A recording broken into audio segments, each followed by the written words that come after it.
Hi, I'm Donald Sinclair. I'm a science and maths tutor with Greater London Tutors. Today we're going to be looking at how to teach various topics.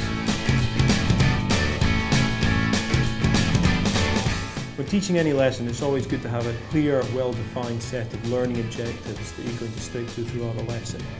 Introduce these at the start with bullet points and reintroduce them at the end so that you can summarise what's happened during the lesson and that you have a clear framework to base questions that you ask on. A common mistake when giving any lesson is to accidentally turn it into a lecture, where you're simply talking at the students and expecting them to note everything down. If you're giving a lesson, it's meant to be an interactive process. Ask questions. Maybe think before the lesson a set of key questions that really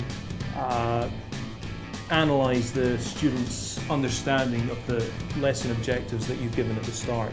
Never assume that a student has understood something. Always test it by asking questions. Think of variants of questions. Think of getting them to explain topics to fully gauge their understanding of something. If you're teaching more than one student, a great way to test an understanding of a subject and to improve learning is peer learning.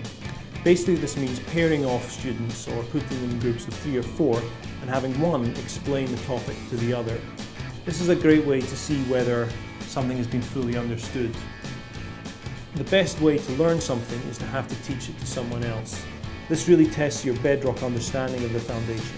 And often students will surprise you by coming up with a great way to explain something that never occurred to you that you can then incorporate into your teaching. And it also is a great way of showing how a student understands things, their mental processes that go behind learning and understanding any topic that you teach. These are a few ideas for teaching any topic that can really help in your lessons.